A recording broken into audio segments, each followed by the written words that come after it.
Hello everybody, welcome once again to the Seth Amofah channel. Today I'm going to talk about writing TOEFL and IELTS in a COVID-19 era.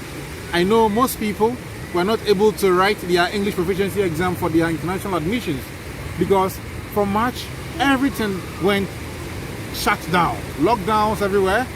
Most places couldn't open, most exam centers were locked down, so people couldn't write their exams. So what is the way forward? That is why I'm going to do this video. This video is going to explain to you in 2020 admission year and even 2021, what are universities doing? What are the exams organizers, ETS and British Council doing to support students who would need these international exams for their admissions? This is what is happening around now. First of all, most universities that would require TOEFL, knowing the pandemic and what it has caused around the world, most of them have decided to quash it. So for this year 2020 admission and some of them early 2021 admissions, if you don't have TOEFL or IELTS, it's okay. They are going to allow you to apply as long as you can prove that you have had a previous education in English language or you have been using English language in your everyday life. So you don't necessarily have to come from Canada, USA, Australia, New Zealand or the UK.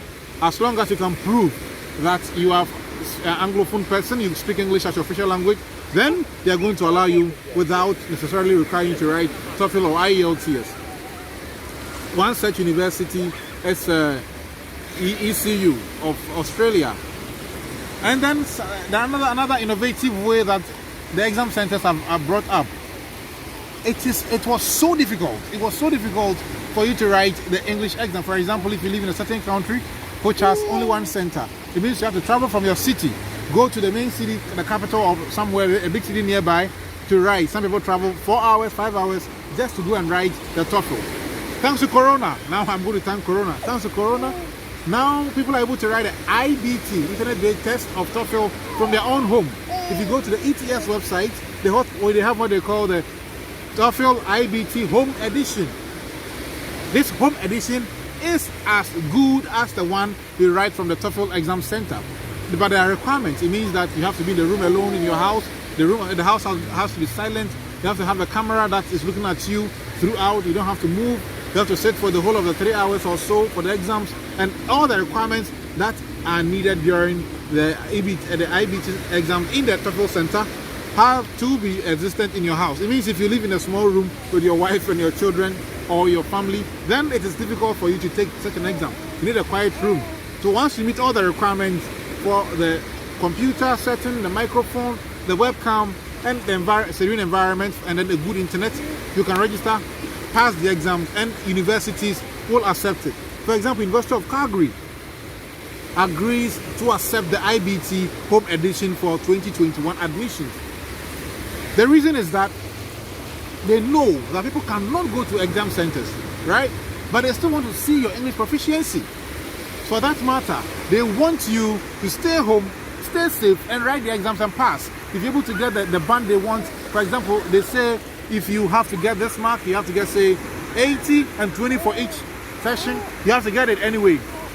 If you're able to fulfill it, then they will accept the result and use it for the purpose of which you have been requested to do. So my friends, all my friends, I'll ask you to go to the ETS website, ets.org, and check out the iBT, TOEFL iBT Home Edition and see if you really need to apply for university admission, because I know now Nordic universities like those ones in Norway, those are closing admissions by the end of December. So it means if you need English exams, you have to write it anyway. Some of them are not cancelling it, they still want you to write it, so you can write it from your home. Also, some universities in the States, United States, are also requesting people to write it anyway, so you can do that. Some universities in Canada and Australia are still requiring you to have the English proficiency exam, and for that matter, you have to register and do it from your home. The advantage is that the pressure from the cameras that look at you in the exam center, someone watching you like a Big Brother or stuff like that, are no more in existence. You can stay in your own house or in your own office. On the exams day, you sit down, you write at your own pace, but the same rule, timelines and everything apply. So this is what is happening. So I would ask you all to visit this page again I'm going to give you another video of how IELTS and British Council are also helping people to write the exams, or when they are going to open the centers around the world, mostly in Africa and in Europe. I know this is where people mostly have to write the proficiency, also in South America, also in Asia. But for me, because my focus has normally been in Europe and in Africa, I normally research and look at these places. But hey, everything is not gone. There is still hope. The hope is that you can still write your TOEFL exam this year. I know some countries are opening up pretty much again. Some countries are opening up again, and they are gradually opening centers for exams and stuff like that. But until then, as long as the iBT is allowed, I would recommend that you take it. I would have taken it if I'm taking exams now. If I'm taking in proficiency exams now, I prefer to stay in my house with good internet and write the exams at my own pace, in my own setting, and meet all the requirements and pass the exam, than to travel to the biggest city in my country and register and sit for the exam, someone watching me, all those things. At least this is the best time for you to consider this. Coronavirus came with a whole lot, killing people losing their jobs, university admissions going up and down, but at least it left us with one thing, that for the first time we can write our own English proficiency exams in our own homes.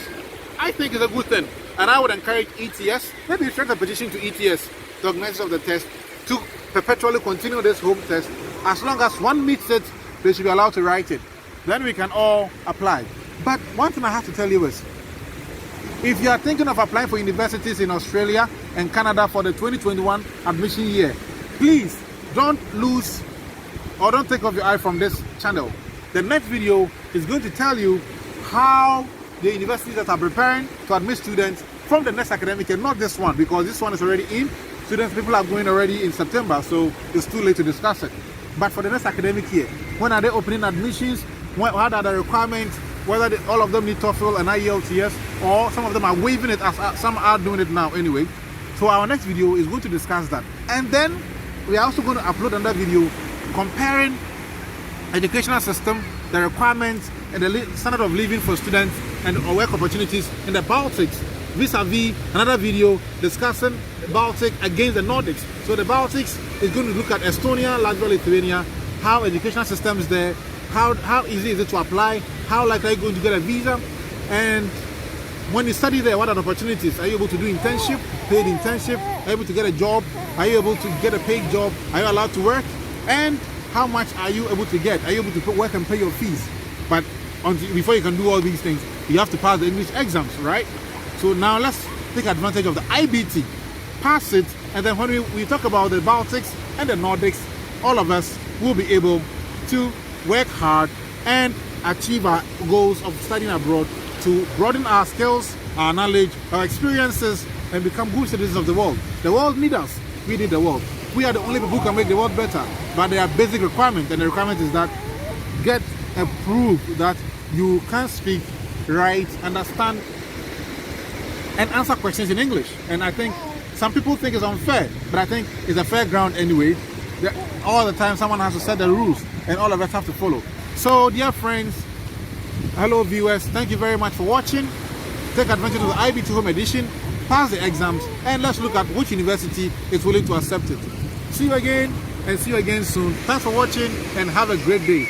Let's enjoy the scenery, and I'm going for my last swim before I go home. Thank you very much, and see you. Ciao!